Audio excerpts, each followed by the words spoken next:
Magandang umaga Luzon, Visayas at Mindanao. Narito na ang nagkakaisa at pinakamalawak na pagbabalita sa panguna ng Presidential Communications Office, kabilang ang PTV, Presidential Broadcast Service, Philippine Information Agency, Philippine News Agency at IBC. Tutok na sa mga balita mula sa iba't ibang bahagi ng bansa. Ito ang Balita Pambansa. Ngayong umaga sa Balita Pambansa, programang tutugon sa kahirapan at kagutuman sa bansa. Tanong palawigin ng pamahalaan, budget para sa 4Ps, dadagdagan pa ayon sa Malacanang. Pangulong Ferdinand R. Marcos Jr. iniutos ang maayos na sistema ng trapiko sa inaasahang dagsa ng mga taong uuwi sa mga probinsya. Mga terminal ng bus, pantalan at paliparan handa na sa dagsa ng pasahero ngayong Semana Santa. Big time rollback sa presyo ng petrolyo, epektibo na ngayong araw. Pangulong Ferdinand R. Marcos Jr. ilalaan ng oras para sa pamilya ngayong Semana Santa. Sa detalye ng ating mga balita, plano ng pamahalaan na palawakin pa ang mga programa na tutugon sa kahirapan at pagkagutom sa bansa.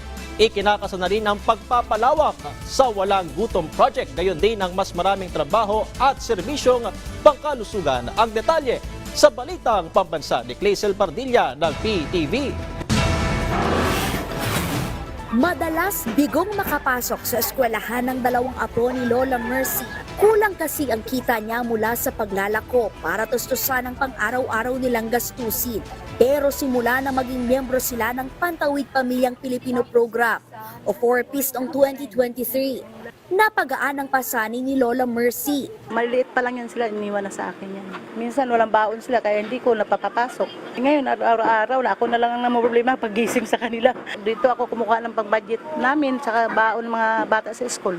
Tiniyak ng Department of Social Welfare and Development sa pamamahala ni Pangulong Ferdinand R. Marcos Jr.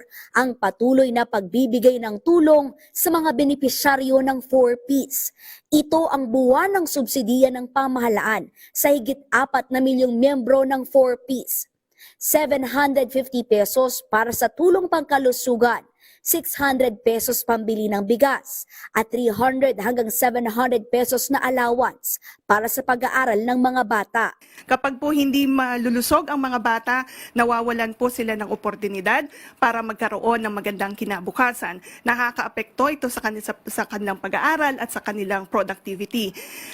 Kung kaya nga po, sabi ko, namumuhunan talaga tayo sa edukasyon at kalusugan. Ang mga hakbang na yan, isa lamang sa tugon ng pamahalaan para maibsan ang kahirapan at insidente ng gutom sa bansa. Sa pag-aaral ng social weather stations, lumabas na 14.4 milyon ng mga Pilipino ang sinabing mahirap sila noong buwan ng Marso. Mas mataas ito noong Enero at Pebrero. Lumobo rin ang bilang ng mga Pinoy na nakaranas ng gutom na karaang buwan na nasa 27.2% mula 21.2% noong Pebrero. Pero positibo ang DSWD, nabubuti ang antas at kalidad ng buhay ng mga Pilipino ngayong buwan ng Abril at sa hinaharap. Palalawigin pa kasi ng DSWD ang Walang Gutom Project sa Mindanao mula 1,000 noong 2023. Sumampa na sa 300,000 ang nakapagbenepisyo mula sa naturang programa na layong makapaghatid ng lutong pagkain sa mga pinakamahirap at kumakalam ang sikmura. Mas maraming trabaho at serbisyong pangkalusugan sa bagong Pilipinas ang ikakasa para bigyan ng disenteng trabaho ang mga individual na wala na sa lista ng 4Ps. Nakaantabay din ang DSWD sa mga nasalanta ng bagyo, kalamidad o krisis. Namamahagi ng 3,000 pisong pinansyal na tulong ang ahensya mula sa Assistance to Individuals in Crisis Situation Program. Optimistic po tayo na mas magi-improve pa po yung condition noong in terms of improving or reducing poverty incidents in our country and reducing hunger incidents. Marami po tayong mga na-i-register na merong mga bagong trabaho. So, I think that matches na rin yung lumalabas na percentage na bumababa yung bill ng mga unemployed. 700,000 pamilya na ang natanggal sa 4Ps matapos bumuti ang buhay. Sa ngayon, pinag-aaralan ng DSWD na itaas ang ayudang ibinibigay sa mga miyembro ng 4Ps at tinitingnan kung akma pa ba ang halaga na inaabot para sa kanila. Mula sa PTV Manila, Kalezel Pordilia, Balitang Pambansa.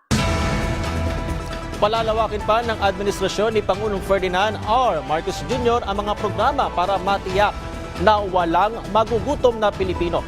Una na rito ang pagpaparami ng kadiwa ng Pangulo para sa murang bilihin. Nagkasundo naman ng Agriculture Department at Philippine Postal Corporation para sa paglalagay ng pop-up store sa mga tanggapan ng PhilPost. Target ng pamahalaan na makapagtayo ng 1,500 na kadiwa store pagsapit ng 2028. Samantala, inilunsad naman sa Sarangani Province ang Agri-Puhunan at Pantawid Program na nagpapautang ng puhunan at nagbibigay ng makinarya sa mga magsasaka. Sa nasabing programa, makakatanggap ang mga magsasaka ng hanggang 60,000 pesos na credit para sa farm inputs at buwanang allowance. Bukod sa mas mababang interes, insured din ang credit line para maiwasan ang matinding epekto sa mga magsasaka sakaling magkaroon ng mga hindi inaasahang sakuna. Ikinabahala ni Pangulong Ferdinand R. Marcos Jr. ang ilang mga insidente sa lansangan nitong mga nakarang araw kung saan binigyang diin nito ang kahalagaan ng disiplina sa kalye. Bukod dito, naghayag din ng kanyang opinyon ang Pangulo sa Russian-American vlogger na nambastos sa mga Pilipino. Ang detalye sa Balitang Pambansa ni Christian Vasconez ng PTV. Napansin ni Pangulong Ferdinand R. Marcos Jr. ang sunod-sunod na insidente ng road rage. Ikinabahala ng Pangulo dahil nauuwi ang away lansangan sa karahasan. Nanawagan siya sa mga Pilipino na maging responsable at sumunod sa batas trapiko. Ang tatapang na natin lahat, siga lahat. Ano na ba ang kultura na ito na pagiging siga sa daan? Saan ba natin nakuha ito? Ano na bang nangyayari sa atin? At parang natural lang ang mga ganitong konfrontasyon at karahasan. Tayong lahat ay kailangan sumunod sa batas trapiko. Kailangan ang disiplina para maging responsableng mga Pilipino sa lansangan. Dagdag ng Pangulo, walang mawawala sa pagsunod sa batas trapiko. Huwag na rin daw dapat dumagdag sa maraming bilang ng mga kamote riders. Huwag maging kamote. Masyado nang madami yan. Ang lisensya sa pagmamaneho ay isang pribilehyo at hindi ito karapatan. At bukod sa dunong sa pagmamaneho, ang lahat ay kailangan ayusin ang pag-uugali sa pagmamaneho at habaan ang pasensya. Binigyang diin ng Presidente ang halaga ng disiplina sa daan. Ang bagong Pilipino ay disiplinado sa lansangan, maingat sa pananalita, nagtitimpi at pinipili ang kapayapaan. Ang lahat ay napapag-usapan ng maayos at malumanay. Lugi tayo at ang mga pamilya natin sa mga posibleng dala nitong kapalit kung hahayaan natin lamunin tayo ng galit kahit isang saglit lamang. Dismayado naman si Pangulong Marcos Jr. sa Russian-American vlogger na nambastos sa mga Pilipino. Dagdag pa niya na sinamantala ang kabaitan ng mga Pinoy. Giit niya na huwag tularan ang magaspang na ugali ng dayuhan. Babala ng Pangulo na may kalalagyan ang mga abusadong dayuhan sa batas. Natural sa atin na matawanan lamang at hindi na palakihin ang mga ganitong klaseng pambabastos. Pero hindi nanghuhulugan na palalampasin ito ng ating pamahalaan. Dapat tayo pumalag sa mga bully. Kasama nyo ang pamahalaan para ilugar ang mga ganitong tao. Sana ay magsilbing aral ito sa mga pagtatangkang pumasok pa rito sa Pilipinas para lang hamakin at gawing katatawanan ang ating mga kababayan. Mula sa People's Television Network, Christian Vasconez, Balitang Pambansa. Naka-heightened alert na ang buong hanay ng Philippine National Police. Layo nitong matiyak ang kaligtasan ng mga commuter at mga motorista ngayong Semana Santa. Sa isinagawang command conference sa Camp Crame, inisa-isa ni PNP Chief Police General Marbil ang mga dapat gawin para maiwasan ang paglipana ng mga mandurukot at mga kawatan sa mga terminal, tourist spot at iba pang mataong lugar. Inatasan din ni Marbil ang lahat ng pulis na paigtingin ang pagpapatupad sa gun ban at makipag-ugnayan sa mga opisyal ng barangay, tanod at mga private security personnel upang maagapan ang mga banta sa seguridad. Hinimok din niya ang mga pulis na magsuot ng body camera habang naka-duty. Samantala, tiniyak ng palasyo na tuloy-tuloy ang pagtatrabaho ni Pangulong Ferdinand Marcos Jr. ngayong Semana Santa kung saan inaasahan na hanggang bukas, Miyerkules Santo, ilang mga meeting pa ang haharapin ng Pangulo bago ito tuluyang magbakasyon kasama ang kanyang pamilya. Ang detalye sa balitang pambansa ni Alvin Baltasar ng Radyo Pilipinas. Sasagarin ni Pangulong Ferdinand R. Marcos Jr. ang pagtatrabaho hanggang bukas, Miyerkules Santo, bago ang Semana Santa break kasama ang pamilya. Ayon kay Palace Press Officer at PCO Undersecretary Attorney Claire Castro, mayroon pang mga aktibidad ang punong ekutibo, kabilang na dito ang gagawin sa Malacanang. Pawang mga meeting o pulong na lamang ang mga ito, sabi ni Attorney Castro, habang wala na namang nabanggit ang Palace Press Officer na may public engagement pa ang Chief Executive. Sa aking pagkakaalam, meron din pong magaganap dito sa palasyo. Pero mga meetings lang po. So, i-include po natin yung mga meetings. Huwebes Santo, inaasahang sisimulan ng Pangulo ang break na kung saan ay makakasama nito ang kanyang pamilya. Ito ang pagkakataon, sabi ni Atty. Castro, na makakasama ng Pangulo ang miyembro ng First Family sa gitna ng sobrang busy nito dahil sa dami ng trabaho at mga aktibidad na dinadaluhan. Kaugnay nito, hindi na naman nagbigay parang detalye si Atty. Castro hinggil sa magiging Lenten break ng unang pamilya, partikular na sa kung saan gugugulin ng punong ekutibo ang bakasyon ngayong Semana Santa kasama ang pamilya. Basta he will be spending his time during this Holy Week, most probably starting Thursday. Opo, pero yun lang po. Itong Holy Week na po ay bibigyan niya po naman ng oras ang kanyang pamilya para po sila magkasama-sama. Dahil sa sobrang busy ng ating Pangulo sa kanyang mga activities. So yan po. Samantala ay suspendido na ang pasok sa mga tanggapan ng gobyerno bukas pagdating ng alas 12 ng tanghali. Sa Memorandum Circular No. 81 na inilabas ng Palasyo ay nakapaloob dito ang pagbibigay pagkakataon sa mga kawani ng gobyerno na makagayak na sa kanilang mga probinsya para sa obserbasyon ng Huwebes at Biyernes Santo. Pinapaintulutan na din na mag-work from home ang mga empleyado mula alas 8 ng umaga hanggang alas 12 ng tanghali. Ipinapaubayan na naman ng Malacanang sa mga pribadong sektor kung magpapatupad sila ng work from home arrangement at sususpendin din ang kanilang pasok. Para sa Balitang Pambansa, Alvin Baltasar ng Radyo Pilipinas. Higit 17,000 mga tauhan ng Philippine Coast Guard o PCG ang ipinakalat na sa iba't ibang pantalan sa buong bansa bilang paghahanda ngayong Semana Santa. Si Denise Osorio ng PTV para sa Balitang Pambansa. Alauna ng hapon pa lang ng linggo, nasa Manila North Port na si Gina. Galing pa sila ng kanyang kaanak sa Cainta. Kailangan pa kasi nilang bumiyahe papuntang Butuan para sa Semana Santa.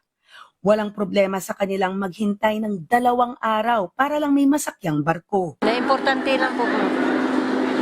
lang po nga uwiin sa probinsya po. Komportable at maayos naman daw ang mga pasilidad at mahigpit ang seguridad sa pantalan. Para sa ligtas na Semana Santa, target ng Philippine Coast Guard o PCG ang zero maritime casualty.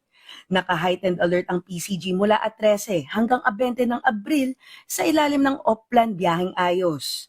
Mahigit 17,000 personnel ang nakadeploy para sa pre-departure inspections at bantayan ng maliit na bangkang tumatawid sa mga karatig isla sa loob ng bansa. Nagtalaga rin ng mga help desk at first aid stations sa port areas. Nakadeploy din ang mga Sea Marshal sa mga rutang Manila to Cebu at Manila to Zamboanga.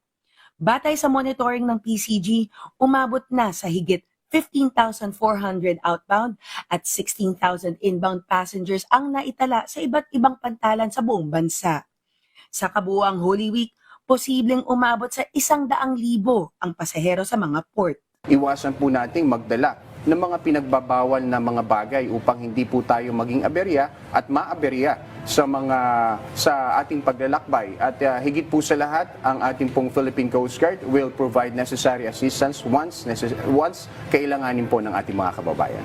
Mula sa PTV Manila, Denise Osorio para sa Balitang Pambansa. Handang-handa na ang iba't ibang ahensya ng pamahalaan sa Bicol Region ngayong sumapit na ang linggo ng Semana Santa na inaasahan ng pagdagsa ng mga taong pauwi sa mga probinsya. Si Karen Bernadas na PIA Bicol para sa Balitang Pambansa. Paiigtingin ang presensya ng mga otoridad sa mga terminal, pantalan, simbahan, dalampasigan, mall at iba pang lugar na dinarayo ng maraming tao sa rehiyon ng Bicol bilang paghahanda sa Semana Santa at summer vacation. Layunin nitong masiguro ang kaligtasan at kasiyahan ng mga bumibisita at mga umuuwi sa rehiyon. Ayon kay Herbie Aguas, Regional Director ng Department of Tourism Bicol, inaasahang aabot sa humigit kumulang 1.7 million ang darating sa Bicol ngayong Semana Santa. Mahigit 4,000 personnel naman mula sa Philippine National Police ang idedeploy sa mga pangunahing kalsada, highway, construction site, paliparan at pantalan. Aning Police Regional Office 5, Regional Director Andre Dizon, layunin ng kanilang presensya na mapanatiling maayos ang daloy ng trapiko at matulungan ang mga motorista sa kanilang biyahe. Magtatayo rin ang Department of Public Works and Highways ng mga lakbay alalay motorist assistance team station sa piling lugar sa Albay, Camarines Sur, Camarines Norte, Catanduanes, Masbate at Sorsogon. Dagdag pa rito, ipatutupad naman ng Land Transportation Office ang Oplan Biyaheng Ayos, Semana Santa at Summer Vacation 2025 na layuning hulihin ang mga kolorum na sasakyang bumabiyahe nang walang kaukulang permit. Para sa Balitang Pambansa, Karen Bernadas, nag-uulat mula sa PIA Bicol. Bilang kahandaan ng pulisya sa NCR ngayong Semana Santa, pinakalat na ang halos 10,000 pulis sa iba't ibang dinaragsang mga lugar dito sa Metro Manila. Si John Lester Naguna ng PIA National Capital Region para sa Balitang Pambansa. Umaabot sa 10,000 pulis sa National Capital Region Police Office o NCRPO ang minobilisa upang magbantay sa seguridad ng mga transportation hubs, pangunahing daan at iba pang mga dinaragsang lugar sa Metro Manila kaugnay ng paggunita sa Semana Santa. Ang hakbang na ito ay bahagi ng kanilang paghahanda upang matiyak ang kaligtasan ng mga mamamayan sa panahon ng mga pagdiriwang. Ayon kay NCRPO Director Major General Anthony Abirin, ang deployment ng mga pulis ay hindi lamang limitado sa mga pangunahing lugar kundi pati na rin sa mga residential at business areas na nangangailangan ng police visibility. Layunin ng NCRPO na matiyak na ang mga tao ay makapagdiwang na Semana Santa ng may kapayapaan at seguridad. Nakatalaga rin ang mga kapulisan sa mga lugar na madalas bisitahin ng mga tao sa panahon ng Holy Week, gaya ng mga simbahan at mga commercial distrito. Ang mga transportation hubs at mga commercial areas naman ay bibigyang pansin upang maiwasan ng anumang insidente ng krimen o gulo. Inaasahan ang pagdagsa ng mga tao sa gitna ng paggunita ng Semana Santa, kaya naman mahalaga ang presensya ng mga pulis upang magbigay ng tulong at suporta sa publiko. Ang mga hakbang na ito ay naglalayon tiyakin na ang okasyon ay magiging ligtas at makabuluhan para sa lahat. Mula sa Philippine Information Agency National Capital Region, John Lester Naguna, Balitang Pambansa. Dinarayo sa isang mall sa Dagupan City ang kauna-unahang exhibit ng Stations of the Cross para sa paggunita ng Semana Santa. Si Berna Beltran ng Radyo Pilipinas Dagupan para sa Balitang Pambansa. Tuwing Semana Santa, isinasagawa ang Stations of the Cross o Via Crucis.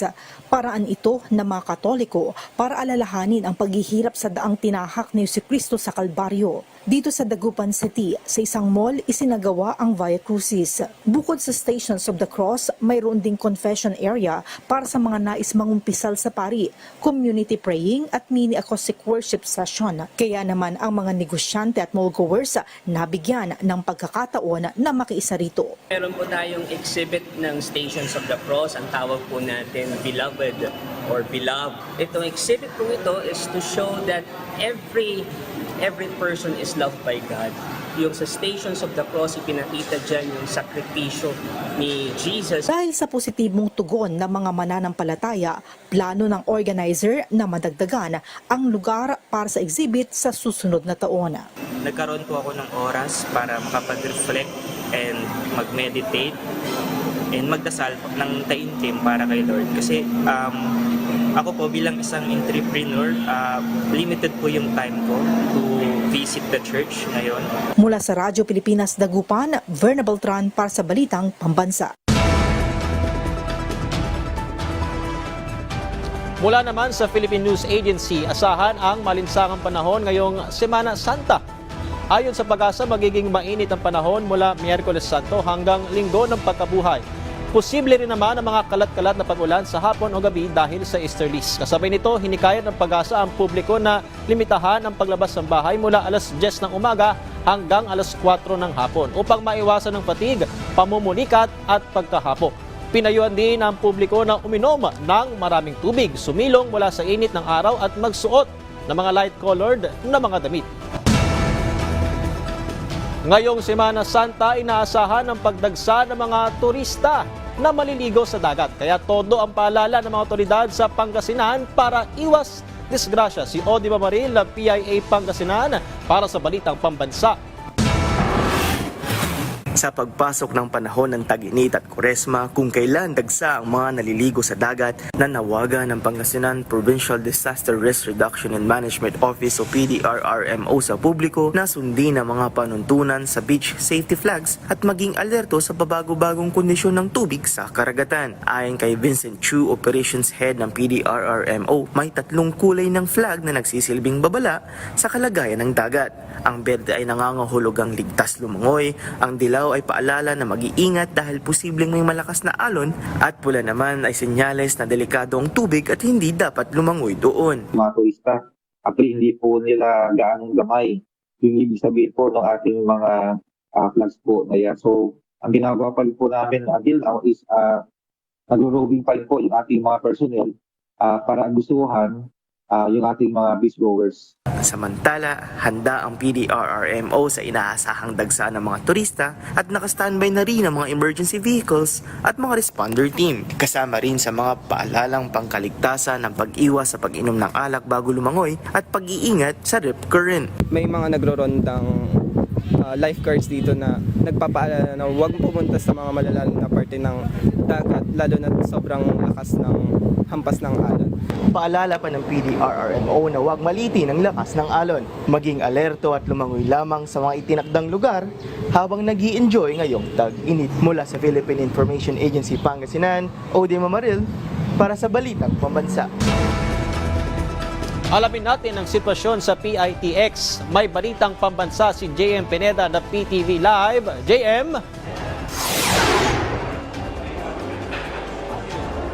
Patrick, mahigpit nga ang seguridad dito sa Parañaque Integrated Terminal Exchange o PITX ngayong Martes Santo. Pagpasok pa lang sa entrance ng terminal, bubungad agad ang full body scanner sa iyo. Kasama pa dyan ang isa-isang pagkapkap ng mga gwardya para matiyak na walang makakapasok na bawal sa PITX.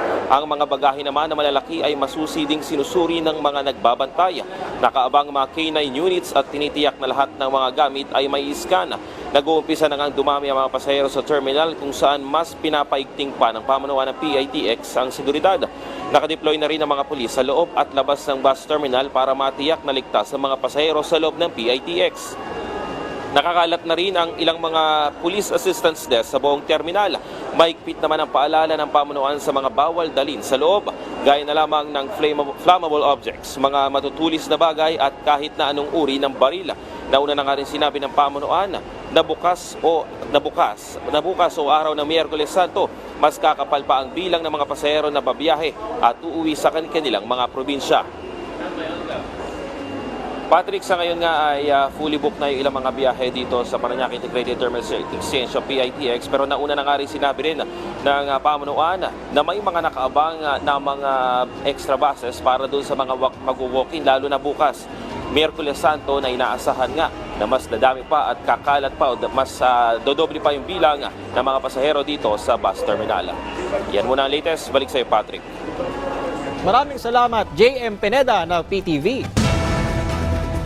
Good news dahil epektibo na ngayong araw ang big time oil price rollback.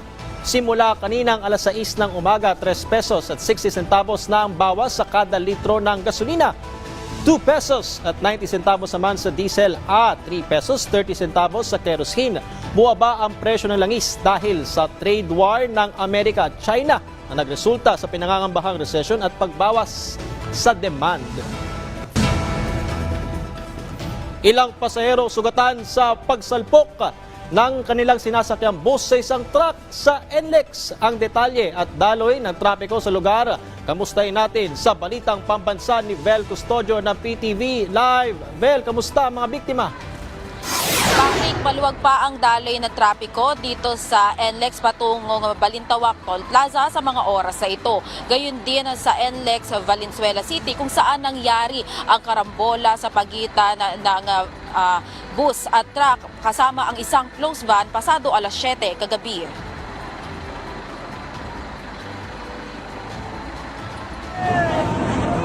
Rinig ang pagkagulgol ng babaeng nakasakay sa halos mayupinang harapan ng bus matapos itong sumalpok sa likurang bahagi ng dump truck habang binabaybay nito ang southbound lane ng North Luzon Expressway sa bahagi ng Torres Bugallion Bridge, Valenzuela City. 30 ang sakay ng bus kasama ang driver at konduktor. 13 rito ang may minor injury, kabilang ang konduktor na may sugat sa mukha at tama sa paa. Kabilang sa sugatan ng mismong kumuha ng video na si Henry, napapasok pa lang sana ng trabaho nang madamay sa insidente. 83 gulang na babae ang nagkaroon ng pinsala sa parting mukha. Ayon sa kanyang apo, galing silang Bulacan at pauwi na sana ng Caloocan nang mangyari ang aksidente.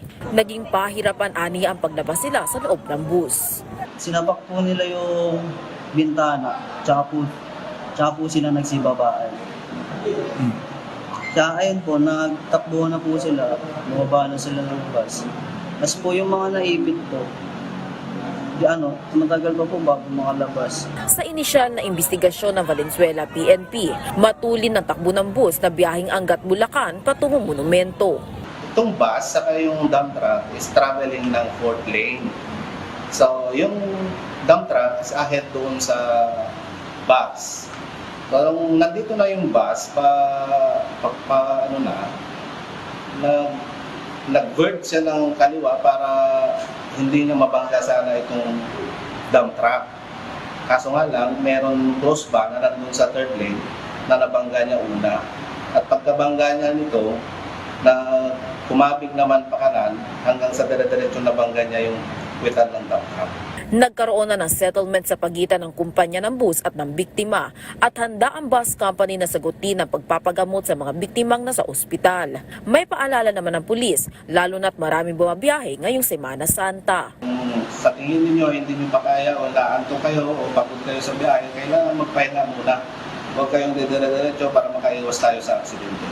Agad namang tino ng mga tauhan ng NLEX ang mga involved na sasakyan sa nangyaring karambola at maayos ang nadadaanan ng southbound lane ng NLEX Valenzuela. Samantala, ayon sa pamunuan ng NLEX, maaaring umabot ng 385,000 ang volume ng mga sasakyan na dadaan dito sa NLEX ngayong Holy Week mula sa normal daily average nito na 350,000. Mula sa People's Television Network, Vel Custodio, Balitang Pambansa. Maraming salamat, Vel Custodio ng PTV. Dahil sa muling pagbuga ng abo kahapon ng Bulkang Kanlaon, hindi inaalis ng PBOX ang posibleng pagkakaroon ng isang malakas at mapabinsalang pagsabog ng bulkan matapos sa maikling pagitan ng mga aktibidad nito. Ayon sa PBOX Volcano Monitoring, Eruption and Prediction Division, posibleng mangyari ito kung hindi magbabago ang sitwasyon ng bulkan. Kahapon, naitala ulit ang pagbuga ng abo ng bulkan. Una ay pasado alas 11 ng umaga at natapos ng pasado alas 2 na ng hapon na nagdulot ng 800 metrong taas ng abo. Hindi naman inaalis ang Alert Level 3 sa bulkan. Aprobado na ng Malacanang ang half-day work from home setup sa mga ahensya ng gobyerno ngayong Holy Wednesday o April 16. Batay sa Memorandum Circular No. 81 na pirmado ni Executive Secretary Lucas Bersamin, work from home ang setup mula alas 8 ng umaga hanggang alas 12 ng tanghali. Suspendido na ang trabaho mula tanghali ng nasabing araw. Layunin anya ng palasyo na bigyan ng sapat na oras sa mga empleyado ng gobyerno para makauwi sa mga probinsya at makapagnilay ngayong Semana Santa. Samantala, hindi naman kasali sa nasabing kautusan ng mga tanggapan o ahensya na nasa basic services tulad ng kalusugan at emergency response. Habang pinaubayan naman ng palasyo sa mga pribadong kumpanya ang desisyon kung magpapatupad sila ng kaparehong kautusan para sa kanilang mga kawani. Maraming salamat sa pagsama sa amin ngayong umaga. Tumutok muli sa ating programa mamayang alas 12 ng tanghali kasama ang buong pwersa ng Presidential Communications Office mula sa PTV. Ako si Patrick De Jesus. Ito ang nagkakaisang pwersa ng pagbabalita. Ito ang Balita Pambansa.